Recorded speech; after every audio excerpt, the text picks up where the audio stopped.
Bab 331, bunuh orang jahat dan lakukan perbuatan baik. Tapi kemudian senyumannya berhenti tiba-tiba, dan dia menemukan bahwa roh-roh yang kesal itu menyerbu ke dalam tubuh orang-orang China, dan bukannya menghisap esensi, darah dan energi yang dengan lancar, mereka malah dipantulkan oleh perisai udara yang tak terlihat. Ye Bufan memiliki ki pelindung tubuh yang terkondensasi dari Chaos Ki, dan memiliki yang ki yang cukup, jadi dia sama sekali tidak takut dengan dampak dari roh-roh yang kesal ini. Meskipun roh kebencian yang tak terhitung jumlahnya menyelimuti dirinya, dia tidak dapat menderita kerugian apapun. Nak, mari kita lihat berapa lama kamu bisa bertahan. Sebuah pisau pendek hitam muncul di telapak tangan penyihir hebat itu, dan dia langsung memotong ibu jarinya, dan darah merah cerah menetes di tengah bola kristal. Bola kristal itu langsung memancarkan cahaya merah, menembak ke arah roh yang kesal. Ketika roh-roh kebencian itu disinai oleh lampu merah, mereka tiba-tiba tampak seperti dipukuli, menjadi 100 kali lebih ganas dan jauh lebih kuat dari sebelumnya. Mereka mengeluarkan suara melolong yang mengerikan sambil berdampak pada energi pelindung tubuh Ye Bufan. Semua orang yang hadir merasakan kulit kepala mereka mati rasa saat mereka menonton, dan sangat terkejut dengan metode penyihir hebat itu. Ye Bufan tiba-tiba merasakan tekanan yang luar biasa, tapi dia tidak panik. Dengan goyangan tangan kanannya, sebuah botol hitam kecil terbang ke udara, artefak hebat, botol pemurnian iblis. Setelah botol pemurnian iblis dikorbankan, kekuatan hisap yang besar tiba-tiba menutupi seluruh ruangan. Roh-roh yang kesal semuanya tersedot sebelum mereka sempat melawan, dan seluruh ruangan menjadi sunyi seketika. Ah! Penyihir hebat itu berseru kaget. Dia tidak pernah membayangkan bahwa semua kebencian yang dia kumpulkan selama bertahun-tahun akan musnah dalam sekejap. Terlebih lagi, lawannya bahkan tidak takut dengan cara terkuatnya sendiri, sehingga dia tidak akan mendapatkan keuntungan apapun jika terus bertarung. Memikirkan hal ini, dia tidak lagi ragu-ragu. Seluruh tubuhnya bergetar dan berubah menjadi kepulan asap hitam dan lari ke kejauhan. Tidak mudah untuk melarikan diri. Untuk biksu kegelapan seperti ini yang penuh dengan dosa, Ye Bufan tentu saja tidak akan membiarkan dia melarikan diri.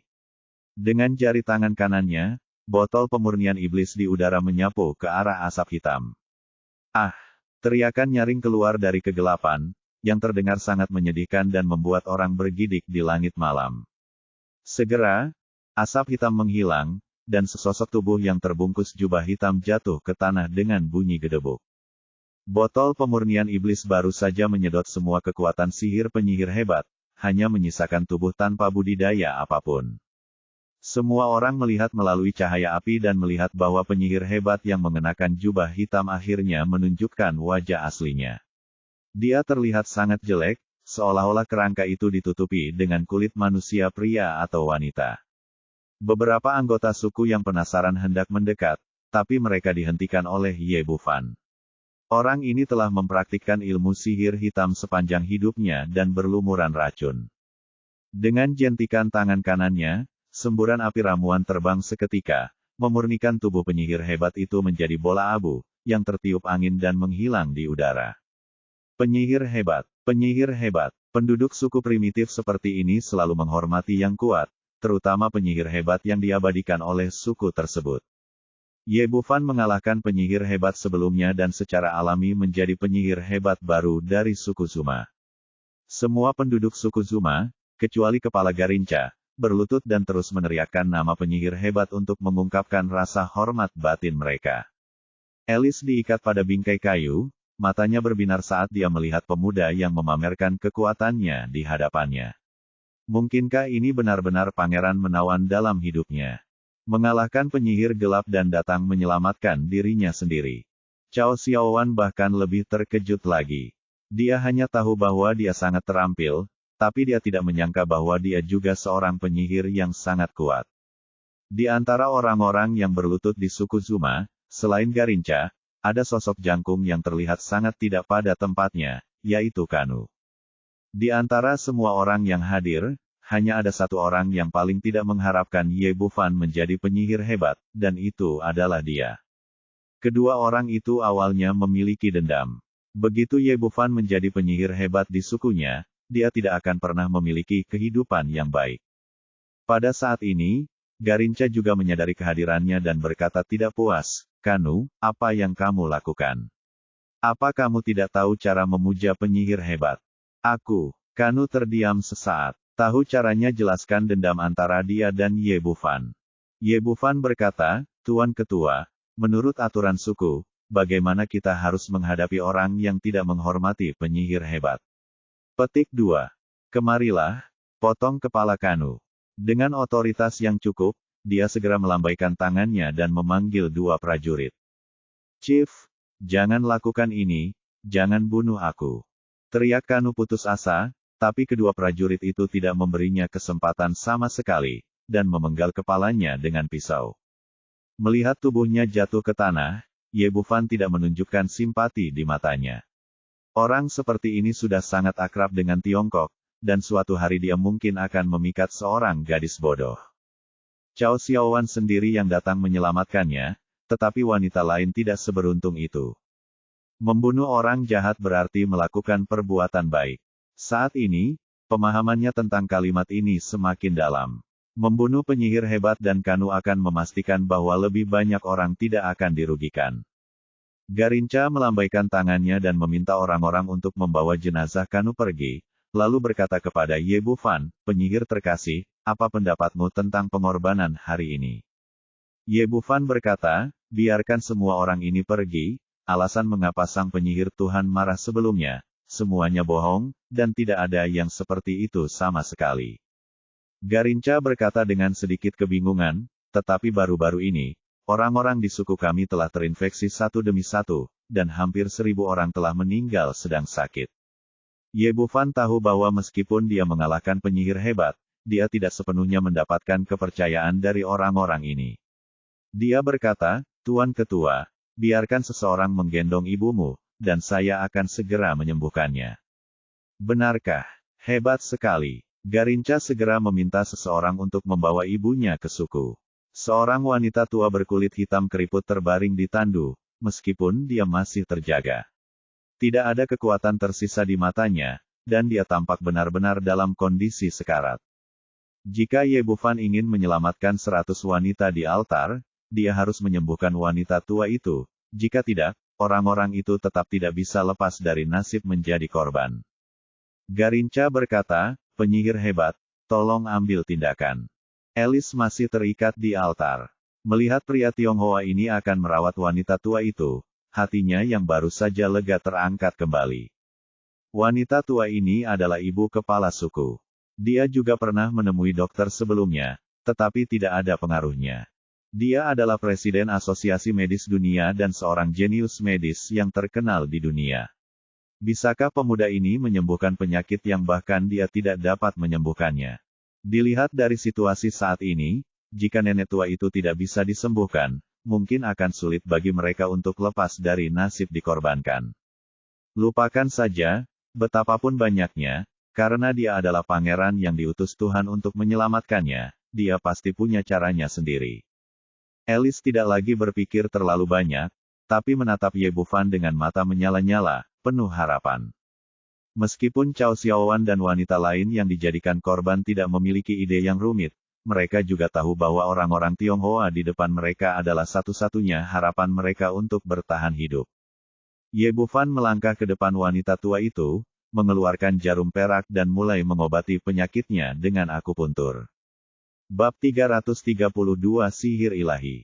Dengan pengalaman sebelumnya dalam merawat anak laki-laki, akan jauh lebih cepat untuk merawat wanita tua itu. Setelah menusuk lebih dari selusin jarum perak, dia meminta baskom berisi air mendidih, lalu memotong jari telunjuk wanita tua itu dengan pisau pendek dan memeras setetes darah hitam. Virus menular ini memiliki vitalitas yang sangat kuat di dalam tubuh manusia, tetapi mereka langsung mati ketika dimasukkan ke dalam air mendidih.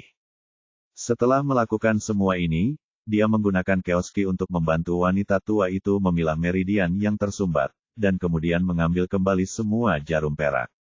"Oke, tidak apa-apa." Begitu Ye Bufan selesai berbicara, wanita tua yang sekarat di tandu membuka matanya dan kemudian duduk.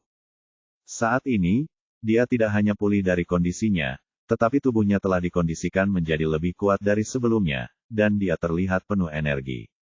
Alice berada di altar. Meskipun dia agak jauh, posisinya sangat tinggi dan dia bisa melihat semuanya dengan jelas. Dia sangat menyadari keseriusan kondisi wanita tua itu. Bahkan jika dia bisa disembuhkan, itu akan memakan waktu setidaknya beberapa hari. Tapi sekarang Ye Bufan telah pulih sepenuhnya hanya dalam 10 menit. Apakah pemuda ini benar-benar dewa legendaris, menggunakan keterampilan ilahi alih-alih keterampilan medis?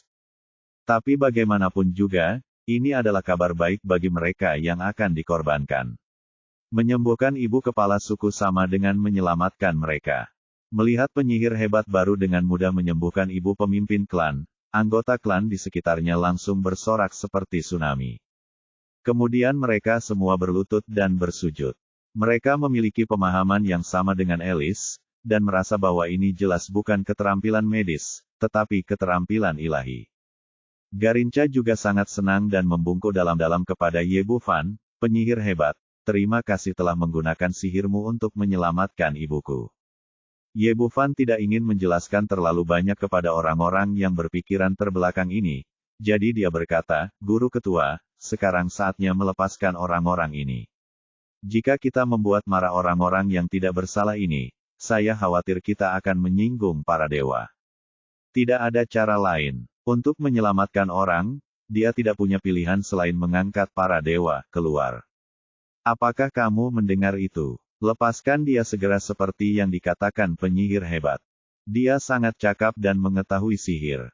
Pada saat ini, status Ye Bufan sebagai penyihir hebat di antara suku Garinca dan Zuma secara resmi dikonfirmasi. Setelah menerima perintah Garinca, seseorang segera berjalan ke altar dan menurunkan Alice, Cao Xiaowan dan yang lainnya. Orang-orang ini mendarat dengan kaki mereka di tanah. Hati mereka dipenuhi dengan emosi. Mereka hampir berjalan melewati dunia bawah sekarang, dan sekarang mereka akhirnya hidup kembali. Alice mendatangi Ye Bufan, matanya penuh kekaguman dan cinta. Dia bahkan telah mengidentifikasi pria ini sebagai pangeran menawan yang diutus kepadanya oleh Tuhan. Jika tidak, bagaimana dia bisa begitu ajaib? Tuan Ye, saya Alice dari Asosiasi Medis Dunia. Terima kasih telah menyelamatkan saya. Pada saat ini, pria gemuk dan orang-orang berjanggut juga dibebaskan. Mereka mendatangi Alice dan berteriak dengan penuh semangat, Presiden, Anda akhirnya, baiklah. Ye Bufan berkata dengan heran, apakah Anda Presiden Asosiasi Medis Dunia? Meskipun dia pernah mendengar tentang Asosiasi Medis Dunia sebelumnya, dia tidak menyangka bahwa presidennya adalah wanita yang begitu muda dan cantik. Big Beard berkata, ini adalah presiden kita Alice, seorang jenius medis yang terkenal di dunia. Dia sudah terkenal di dunia pada usia 18 tahun dan menjadi presiden Asosiasi Medis Dunia pada usia 26 tahun. Karena kami adalah presiden Asosiasi Medis Dunia, Presiden, mengapa Anda ada di sini? Pria gemuk itu berkata dengan marah, Presiden Alice mendengar bahwa ada epidemi baru di sini. Dan dia awalnya membawa kami ke sini untuk mendapatkan klinik gratis, tapi dia tidak menyangka akan ditangkap dan dijadikan korban oleh orang-orang barbar ini. Tuan Ye, epidemi di sini adalah virus baru yang bermutasi. Kami belum menemukan pengobatan yang efektif. Bagaimana Anda menyembuhkan pasien tadi? Apakah itu medis atau ajaib? Bisakah Anda memberitahu saya? Ye Bufan berkata, tentu saja keterampilan medis. Saya juga seorang dokter dan saya menggunakan teknik pengobatan tradisional Tiongkok. Pria berjanggut itu berteriak, pengobatan Tiongkok. Bagaimana bisa? Tidakkah Anda mengatakan bahwa pengobatan Tiongkok itu bohong? Petik 2. Geral, jangan bicara omong kosong. Pernahkah kamu melihat keajaiban keterampilan medis Dr. Ye? Alice memarahi pria berjanggut itu, lalu berkata kepada Ye Bufan, Dokter Ye, bisakah Anda menjelaskan pengobatan Tiongkok kepada saya secara detail? Fakta. Berbicara lebih keras daripada kata-kata. Melihat Ye Bufan menyembuhkan Ibu Garinca dengan mata kepala sendiri menunjukkan bahwa pengobatan Tiongkok jelas bukan tipuan dalam legenda, dan sangat ajaib. Ia bahkan dapat melakukan hal-hal yang tidak dapat dilakukan oleh pengobatan Barat. Menunggu suatu saat seiring berjalannya waktu, mari kita belajar satu sama lain. Saya akan menangani masalah saat ini terlebih dahulu. Baru. Pada saat itulah Alice menyadari bahwa dia telah menduduki Ye Bufan, dan buru-buru mengajak orang-orang dari Asosiasi Medis Dunia ke samping dan meminta orang lain untuk mengungkapkan rasa terima kasih mereka kepada Ye Bufan. Orang-orang yang lolos dari kematian ini semuanya memiliki perasaan yang tak terlukiskan terhadap Ye Bufan.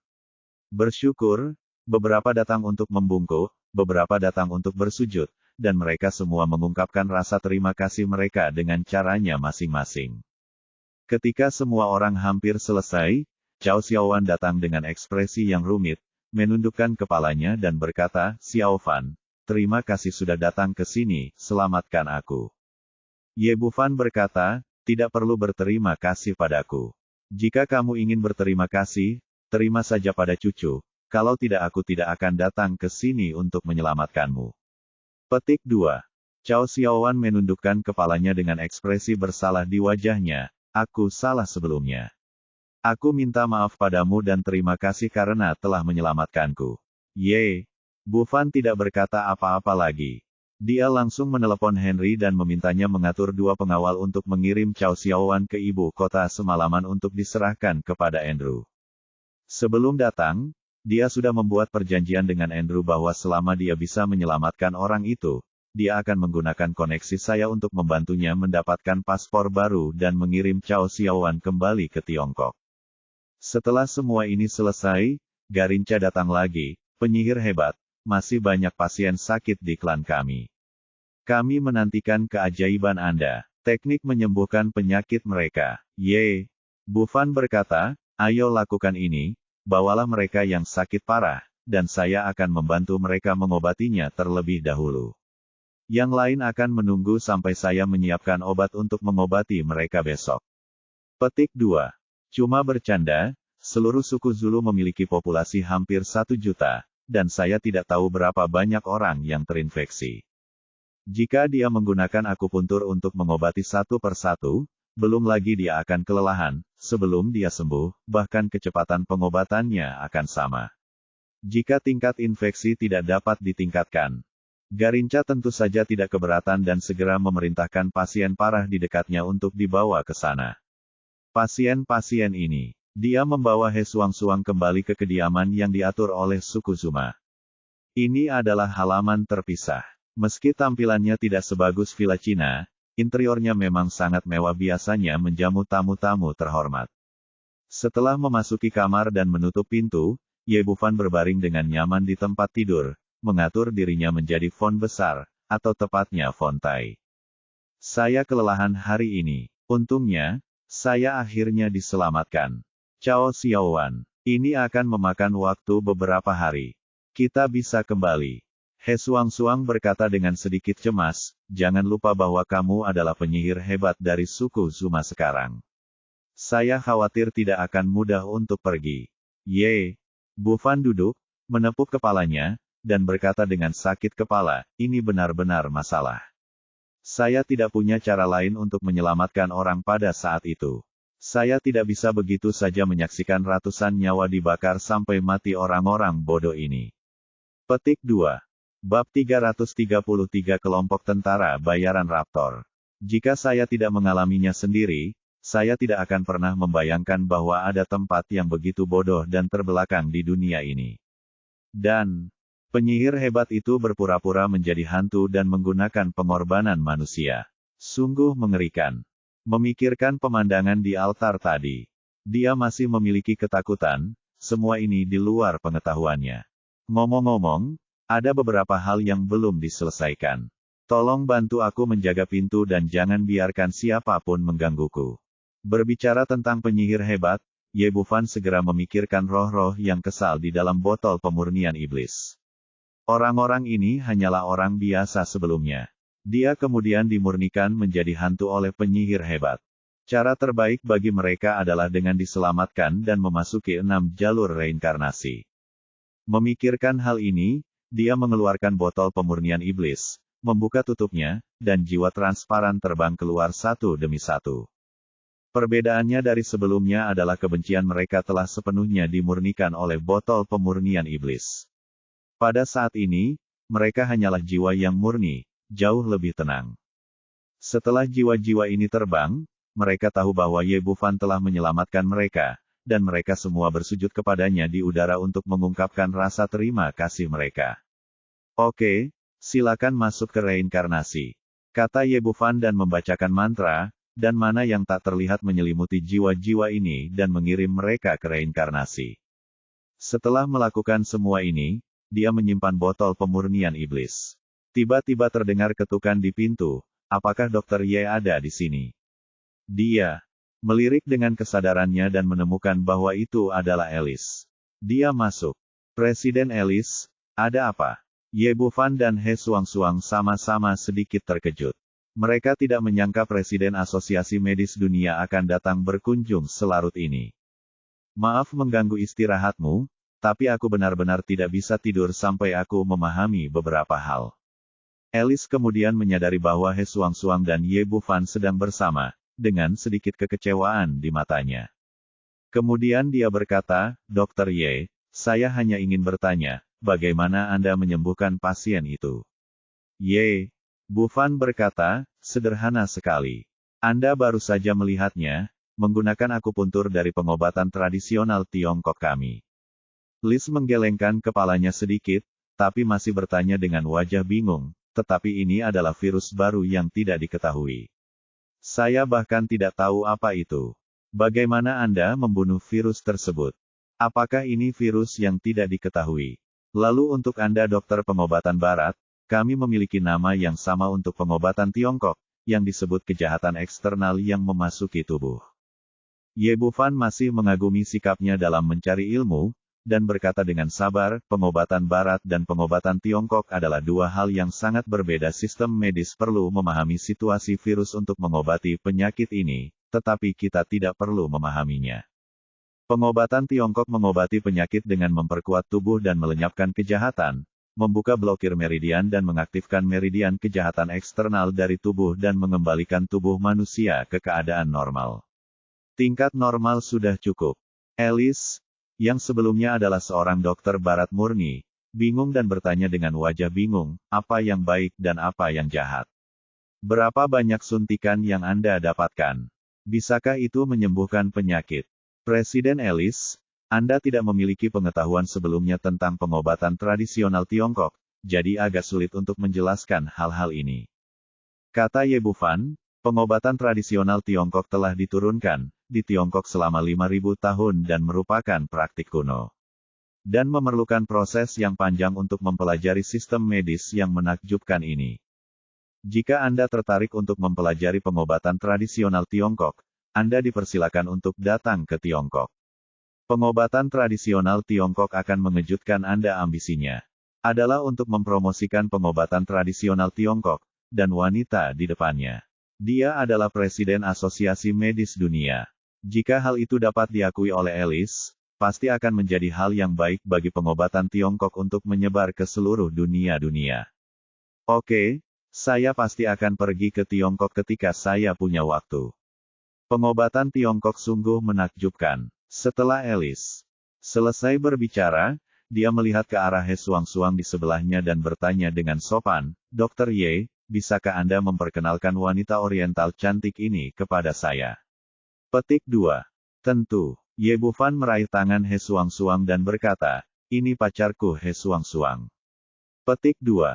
Setelah mendengar bahwa pacarnya belum menikah, Alice segera merasa lebih santai. Dia mengulurkan tangannya dan berkata dengan antusias, senang bertemu denganmu. Saya Alice. Halo, saya He Suang-Suang. Setelah mengobrol tentang beberapa masalah medis, Alice berkata, Dr. Ye, saya akan kembali dulu, dan saya akan meminta nasihat Anda besok. Setelah mengatakan itu, dia mengucapkan selamat tinggal kepada kedua orang itu, berbalik dan berjalan keluar ruangan. Sebagai pemilik, Ye Bufan dan He Suang-Suang mengirimnya ke pintu bersama. Ya, terima kasih telah menyelamatkanku hari ini. Meskipun He Suang-Suang berdiri di dekatnya dan menonton, Alice melangkah maju dan memeluk leher Ye Bufan dan mencium pipinya. Saat ini, suasana hatinya sangat rumit, dan dia mengeluh kepada Tuhan tentang mengapa pangeran tampan yang diberikan kepadanya sudah punya pacar. Setelah ciuman, dia melepaskan Ye Bufan dan hendak pergi, tetapi pada saat ini, Ye Bufan tiba-tiba mengulurkan lengannya yang kuat dan menariknya ke dalam pelukannya. Jantung Alice langsung berdebar kencang. Mungkinkah dia juga menyukaiku? Apakah dia ingin menunjukkan cintanya padanya? Tapi sebelum dia bisa mengetahuinya, Ye Bufan tiba-tiba berguling sambil memeganginya, dan mereka berdua jatuh ke tanah. Pada saat yang sama, cahaya pedang yang ganas melintas di posisi di mana mereka baru saja berdiri. Jika Ye Bufan tidak bereaksi tepat waktu, keduanya akan terbelah dua pada saat ini. Mata Alice membelalak ngeri, dan baru kemudian dia menyadari bahwa Ye Bufan telah menyelamatkannya lagi. Ada kebahagiaan sekaligus sedikit kekecewaan di hati saya. Untungnya, saya lolos dari bencana, tetapi saya kecewa karena pangeran tidak mau mengaku padanya. Nak, reaksimu cukup cepat. Begitu dia selesai berbicara, 7 sosok gelap muncul di halaman. Pemimpinnya adalah seekor naga bermata satu yang mengenakan penutup mata dan memegang pedang pendakian gunung di tangannya, orang yang baru saja melakukan serangan diam-diam terhadap Ye Bufan dan Alice. He Suang-Suang melindungi Ye Bufan di belakangnya dan bertanya dengan suara dingin, "Siapa kamu?" "Orang yang menginginkan hidupmu. Raptor Mercenary Group kami selalu mengumpulkan uang dari orang-orang untuk membantu mereka menghilangkan bencana. Seseorang membayarmu untuk jika kamu mati, aku akan mengirimmu ke jalanmu." Naga bermata satu itu berteriak kepada orang-orang di sampingnya, "Saudara-saudara, lakukanlah." Setelah mengatakan itu, dia melambaikan pedang di tangannya dan bergegas menuju Ye Bufan. "Mencari kematian!" He Suang-Suang berteriak dan meninju wajah naga bermata satu itu. Di saat yang sama, 6 orang lainnya menerkam Ye Bufan dan Alice. Seorang pria botak tampak sangat galak. Dia melambaikan belati di tangannya dan menikam dada Ye Bufan. "Keluar!" teriak Ye Bufan, dan menendang dada kepala botak itu. Hanya terdengar bunyi klik saat tulang dada runtuh, dan tubuh tinggi botak itu terbang keluar seolah-olah terkena bola meriam, menghancurkan pintu pagar yang awalnya lemah menjadi berkeping-keping. Anggota Raptor Mercenary Group ini hampir tidak dapat mencapai level awal Huang dalam hal keterampilan, dan mereka masih tertinggal jauh jika ingin membunuhnya. Dalam sekejap mata, 3 dari 6 orang yang mengepungnya dirobohkan, dan 3 lainnya juga terluka. Naga bermata satu itu juga dipukul oleh He Suang-Suang. Seorang pria pendek gemuk bangkit dari tanah, menyeka darah dari sudut mulutnya dan berteriak, "Saudaraku, idenya terlalu kuat. Kamu bajingan, aku akan membunuhmu." Naga bermata satu itu meraung, mengeluarkan pistol dan mengarahkannya ke Ye Bufan. Karena ini adalah pusat suku Zuma, agar tidak menimbulkan masalah yang tidak perlu, mereka memilih senjata dingin. Melihat keterampilan Ye Bufan sangat bagus saat ini, dia tidak peduli. Bab 334, menghilangkan kejahatan dan memperkuat pil. Namun saat naga bermata satu itu mengangkat senjatanya, tiba-tiba sosok Huaifan menghilang di hadapannya, lalu timbul rasa sakit yang menusuk di pergelangan tangannya, dan dengan sekejap, tangan yang memegang pistol itu jatuh ke tanah bersamaan dengan itu, pistol. Dan Ye Bufan berdiri di sampingnya, memegang pisau pendek di tangannya. Pisau itu bersinar tapi tanpa setetes darah. "Ah!" Naga bermata satu itu berteriak dan menyapa bawahannya, "Idenya terlalu sulit, cepat mundur." Ketujuh orang itu terbagi menjadi 7. Evakuasi dengan cepat ke satu arah. Berdasarkan pengaturan strategis mereka sebelumnya, metode evakuasi ini adalah yang terbaik karena cepat dan menyeluruh sekaligus menyebarkan sasaran. Namun saat ini, peluit tajam terdengar di langit malam, disusul teriakan. "Lindungi penyihir hebat." Para penjaga yang awalnya menjaga sekeliling memperhatikan pergerakan di sini, dan segera membunyikan alarm ketika mereka mengetahui bahwa penyihir hebat telah diserang. Ye Bufan tinggal di tengah-tengah seluruh suku Zuma. Ketika mengetahui bahwa dewa di dalam hatinya sedang diserang, masyarakat suku Zuma langsung menjadi marah dan menyerbu seperti tsunami sambil melambaikan senjatanya. Orang-orang dari Raptor Mercenary Group tercengang. Sebelum beraksi, Mereka telah membuat segala macam dugaan, tetapi mereka tidak pernah berpikir bahwa mereka akan menghadapi seluruh suku Zuma. Mereka tidak pernah bermimpi bahwa target pembunuhan akan menjadi penyihir hebat di sini. Saat ini, semakin sulit untuk melarikan diri. Awalnya saya mengira itu hanya pembunuhan biasa, tapi saya tidak menyangka akan jatuh ke lautan luas perang rakyat. Ye Bufan berdiri di sana dan tidak mengejar kelompok tentara bayaran Raptors. Bagaimanapun, ada He Suang-Suang dan Alice yang harus dilindungi, dan dia tidak tahu apakah ada pembunuh tersembunyi di sisi lain. Namun melihat situasi saat ini, meskipun saya tidak mengambil tindakan, hasil dari orang-orang ini tidak akan jauh lebih baik. Menghadapi pemandangan yang kacau itu, dia berkata kepada Alice, "Presiden Alice, ada banyak ruangan di sini, mengapa Anda tidak tinggal di sini malam ini, lebih aman?" Oke. Hanya seorang dokter biasa sebelumnya dan belum pernah bertemu dengan seorang pembunuh sebelumnya. Selain itu, bisa hidup bersama pangeran tampan di hatinya adalah impiannya. Ye Bufan membiarkan Alice dan He Suang-Suang tinggal di kamar yang sama, sedangkan dia tinggal sendirian di kamar seberang. Masih banyak yang harus dia lakukan malam ini, dan dia harus memperbaiki obat untuk menghilangkan wabah sebelum fajar. Setelah kedua gadis itu beristirahat, dia mengeluarkan peralatan dan mulai menyempurnakan ramuannya. Ramuan yang dimurnikannya disebut Kuxi Fuzeng dan, meskipun kualitasnya sangat rendah, namun sangat efektif melawan epidemi saat ini. Bahan obat yang dibutuhkan untuk ramuan ini bukanlah sesuatu yang istimewa. Ada cadangan di dalam cincin penyimpanan. Karena levelnya sangat rendah, maka sangat mudah untuk memurnikannya. Menjelang fajar, Ye Bufan memurnikan puluhan ribu pil pengusir kejahatan dan penguatan dan memasukkannya ke dalam tas besar. Setelah fajar, terjadi keributan di pintu, dan Garinca muncul di depan pintu Ye Bufan bersama kapten penjaga. Dia membuka pintu dan menyambutnya keluar. Garinca berkata, "Penyihir terkasih, apakah pembunuh tadi malam mengganggumu?" Ye Bufan melambaikan tangannya, "Tidak apa-apa, ini bukan apa-apa. Telah ditangkap." Garinca melambaikan tangannya ke belakang saat dia berbicara, dan kapten penjaga membawa 7 anggota kelompok tentara bayaran Raptor. Saat ini, ketujuh orang tersebut berada dalam kondisi yang sangat menyedihkan. 5 di antaranya telah dipukuli hingga tewas oleh anggota suku yang marah, hanya menyisakan naga bermata satu dan si botak yang masih sekarat. Ye Bufan berkata kepada naga bermata satu, "Katakan padaku, siapa yang mengirimmu ke sini?" Naga bermata satu menghela nafas dan berkata, "Kelompok tentara bayaran kami selalu mengumpulkan uang untuk melakukan sesuatu. Saya benar-benar tidak tahu siapa majikannya adalah." Meski tidak mengatakan apa-apa, Ye Bufan bisa menebak bahwa dia baru saja tiba di Afrika belum lama ini dan tidak punya musuh. Dia tidak bertanya lagi, dan berkata langsung kepada Garinca, "Tuan Ketua, orang-orang ini harus ditangani sesuai dengan aturan klan." Garinca melambaikan tangannya kepada kapten penjaga, "Bawa mereka pergi." 5 mayat segera dibawa turun. Meski tidak melihat hasilnya, dengan kebrutalan suku Zuma, Raptor Mercenary Group pasti tidak akan berakhir dengan baik. Garinca dan sukunya tidak pergi.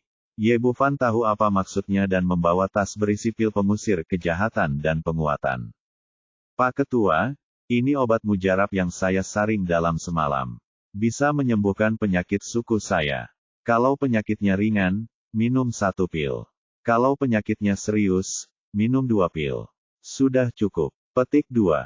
Penyihir hebat, untuk obat ajaib. Linca tidak menyangka Ye Bufan begitu efisien dan menyiapkan obatnya begitu cepat.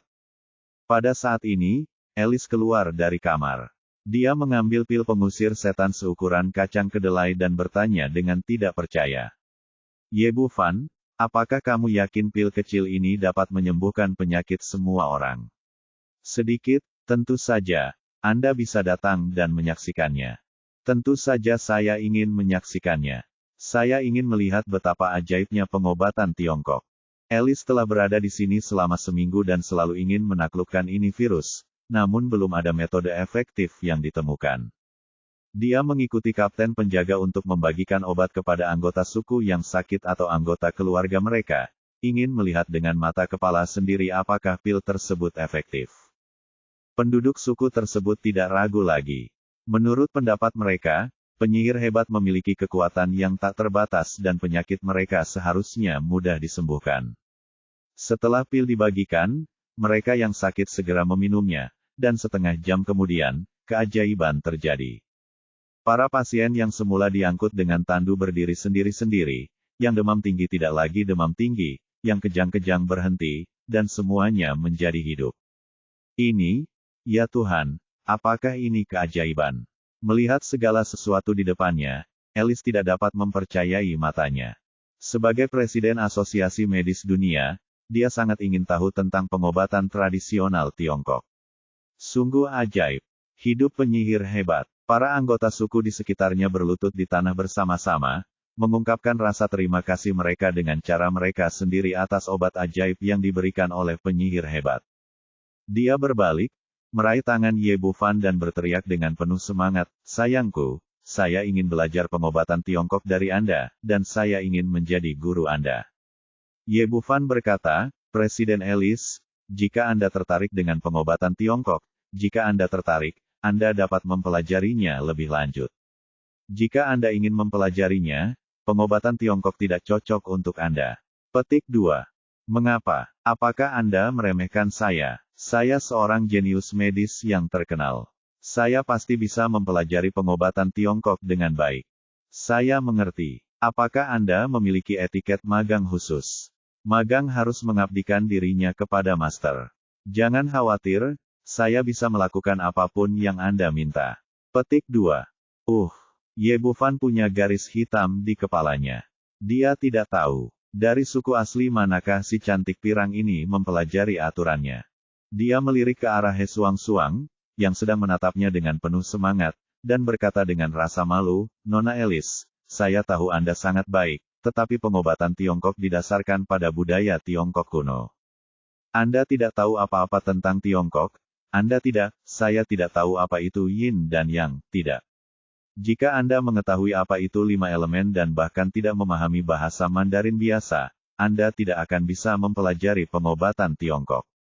Sebaliknya, Anda sudah memiliki pengetahuan yang mendalam tentang pengobatan Barat, jadi tidak perlu memulai pengobatan baru. Pengobatan Barat juga dapat memberikan manfaat bagi umat manusia." Bab 335 Pasar. Lagi pula, aku tidak peduli, aku akan menjadi gurumu, dan aku akan belajar pengobatan Tiongkok darimu. Paling-paling, aku akan mulai dengan bahasa Mandarin. Dalam masalah ini, Alice sangat keras kepala. Kemampuan belajarku adalah dia sangat kuat dan mahir dalam 4 bahasa. Saya yakin dia akan segera bisa belajar bahasa Mandarin dengan baik. Kemudian dia akan datang kepadamu untuk belajar pengobatan Tiongkok. Ye Bufan sangat terganggu olehnya sehingga dia hanya bisa berkata tanpa daya, "Itu bagus. Kamu harus belajar bahasa Mandarin dulu dan menunggu sampai kamu bisa menjawab pertanyaanku. Ini yang kamu katakan. Kalau begitu, kamu tidak bisa mengulanginya." Setelah itu, Alice pergi dari sini bersama kapten penjaga dan membagikan obat-obatan kepada anggota suku di sekitarnya. Dia ingin mengamati lebih jauh keampuhan pil Fuzeng Kuxi dan membuat catatan rincin. "Setelah saya kembali ke Asosiasi Medis Dunia, saya akan memperkenalkan pengobatan tradisional Tiongkok kepada dokter terkenal dari seluruh dunia dan memberitahu mereka keajaiban pengobatan tradisional Tiongkok." Setelah masalah obat-obatan terselesaikan, Garinca meninggalkan tempat itu bersama yang lain, dan halaman kecil menjadi sunyi kembali. Setelah Ye Bufan dan 2 lainnya selesai sarapan, Henry muncul di depan pintu bersama beberapa pengawal. "Tuan Ye, Anda sungguh luar biasa." Henry mengacungkan jempol. Ye Bufan menyelamatkan orang dalam waktu singkat dan menjadi penyihir hebat suku Zuma, yang membuatnya mengaguminya dari lubuk hatinya. "Ngomong-ngomong, ada sesuatu yang ingin kutanyakan padamu." Ye Bufan mempersilahkan dia masuk ke kamar dan berkata, "Aku ingin kembali ke Tiongkok secepat mungkin. Adakah cara untuk mencegahku menjadi penyihir hebat ini?" "Tidak mungkin." Henry menggelengkan kepalanya dan berkata, "Di suku Zuma, kepala suku setara dengan kepala eksekutif kita, dan penyihir hebat adalah pemimpin spiritual tertinggi." He Suang-Suang berkata, lalu bagaimana kalau kita pergi dari sini secara diam-diam? Henry berkata, ini sangat sulit. Umumnya, penyihir hebat dapat bergerak bebas dalam lingkup suku, tetapi jika Anda ingin pergi, seseorang pasti akan mengikuti Anda diam. Diam? Begitu anggota klan mengetahui bahwa penyihir hebat itu tiba-tiba menghilang, mereka akan mengira itu adalah hukuman dari dewa penyihir, dan akan ada lebih banyak lagi. Lebih banyak orang akan menjadi korban. Petik 2. Ingin pergi? Dia tidak ingin lebih banyak orang menjadi korbannya. Dia mengerutkan kening dan berkata, apakah tidak ada cara lain? Henry berkata, Tuan Ye, mengapa Anda bergegas kembali ke Tiongkok? Sebenarnya, di sini tidak buruk. Penyihir hebat di sini memiliki status tertinggi, dan para wanita di sini suku Anda dapat memilih apapun yang Anda inginkan, dan tidak ada batasan jumlahnya. Berbeda dengan Tiongkok, tidak ada monogami, tetapi poligami, tidak ada batasan. Dan sebagai penyihir hebat, penyihir ingin pergi. Setelah beberapa hari berhubungan, dia menjadi semakin akrab dengan Ye Bufan, dan dia tahu bahwa meskipun tuan ini sangat cakap tetapi tidak punya sikap, dia mulai bercanda. Memikirkan cara wanita kulit hitam itu memandangnya, Ye Bufan tidak bisa menahan gemetar dan gemetar. Dia memelototi Henry dan berkata, serius, pikirkan cara untukku secepatnya. Tidak mungkin, yaitu menemukan penerus yang cocok. Selama penyihir lain mengalahkanmu, secara alami kamu akan menjadi tuan besar yang baru. Penyihir, kamu bisa mundur. Ini sangat merepotkan, di mana saya bisa menemukan penyihir itu? Ye Bufan berkata, tidak ada jalan lain. Henry berkata, benar-benar tidak ada hal seperti itu. Selalu ada jalan. Suku Zuma adalah suku besar di benua Afrika. Anda mungkin tidak tahu bahwa pejuang lain akan datang untuk menantang Anda besok. Henry berkata, Tuan Ye, merasa bosan di kamar sepanjang waktu, bukan solusi. Saya izinkan saya mengajak Anda berkeliling dan melihat adat istiadat dan adat istiadat suku Zuma. Oke, Ye Bufan juga merasa terlalu membosankan untuk tinggal di halaman kecil ini, jadi dia membawa He Suang-Suang dan berjalan keluar dengan Henry. Beberapa orang berjalan keluar dan akhirnya sampai di sebuah pasar yang sangat besar. Dibandingkan dengan Tiongkok, di mana e-commerce merajalela, pasar di sini sangat makmur, dan penduduk domestik membawa segala jenis barang untuk dijual ke sini. Beberapa hal yang pernah dia lihat sebelumnya, beberapa belum pernah dia lihat sebelumnya. Ye Bufan berjalan berkeliling dan membeli beberapa bahan obat langka di Tiongkok. Saat ini, dia menemukan sekelompok orang berkumpul di depannya. Di tengah kerumunan ada sebuah platform setinggi lebih dari 1 meter, dengan 30 atau 40 orang terikat padanya. Orang-orang ini adalah pria dan wanita, kebanyakan dari mereka berkulit hitam, kadang-kadang ada orang kuning dan putih. Ada keputusasaan di mata mereka, dan setiap orang memiliki sedotan khusus yang menempel di tubuh mereka. Di depan platform tinggi, seorang pria jangkung berkulit hitam berteriak keras. Dari bahasa Inggrisnya yang rusak, terdengar bahwa dia sepertinya adalah orang-orang di konter penjualan. Ye Bufan bertanya kepada Henry, apa yang terjadi? Mengapa masih ada perdagangan manusia? Ini adalah hal yang sangat umum. Henry berkata, tidak ada batasan hukum di sini, jadi tentu saja tidak ada yang peduli dengan hal semacam ini. Di sana ada banyak suku di benua Afrika, dan konflik serta perang sering terjadi antar suku. Tahanan yang kalah dijual sebagai komoditas. Petik 2. Ye Bufan berkata, bagaimana dengan orang kulit putih dan orang kuning? Henry berkata, mereka semua berasal dijual di luar. Bagi sebagian orang, menjual musuh mereka ke Afrika lebih memuaskan daripada membunuh mereka. Memang, benar demikian. Tidak peduli siapa yang dijual ke benua Afrika, terutama para wanita itu. Dia menggelengkan kepalanya, tapi apa yang bisa kita lakukan? Ada beberapa hal yang tidak bisa kita ubah. Ye Bufan juga tahu bahwa dalam keadaan kehidupan yang hampir primitif ini, situasi ini tidak bisa dihindari. Namun, sebagai orang yang beradab modern, dia masih sangat menolak hal semacam ini. Dia melirik ke panggung dan bersiap untuk pergi. Tiba-tiba dia berhenti dan matanya tertuju pada seorang wanita yang terbaring di atas tikar jerami. Ini adalah wanita oriental dengan kulit putih dan halus serta sosok cembung dan cekung. Meski terbaring di sana, ukuran dadanya tetap luar biasa. Apalagi dia bertubuh tinggi dan memiliki paha yang lurus dan panjang. Pakaian di tubuhnya sedikit compang camping, dan kulit seputih salju yang sesekali terekspos membuat orang tak henti-hentinya melamun. Wanita cantik ini memiliki bekas luka panjang di kedua sisi pipinya, yang terlihat mengejutkan. Terlihat bahwa dia dulunya sangat cantik, tapi sekarang penampilannya telah hancur. Ye Bufan dapat melihat bahwa wanita ini adalah seorang pejuang sebelumnya, dan budidayanya tidak lemah. Dari kapalan antara jari telunjuk dan jari tengahnya, dia tahu bahwa dia pasti seorang ahli pisau. Tapi sekarang, dantiannya telah hancur, dan tendon tangan serta paha belakangnya telah putus. Dia cacat total dan bahkan tidak bisa duduk. Saya benar-benar tidak tahu siapa yang begitu kejam, tidak hanya merusak penampilannya, merusak budidayanya, tetapi juga menjualnya ke Afrika. Jika tidak terjadi apa-apa lagi, wanita ini pasti akan dibeli kembali oleh penduduk asli di sini dan menjadi mainan. Saat ini, dia sedang berbaring di atas tikar jerami, matanya terbuka lebar, tetapi matanya sangat kosong, dan dia tidak terlihat berbeda dari orang mati.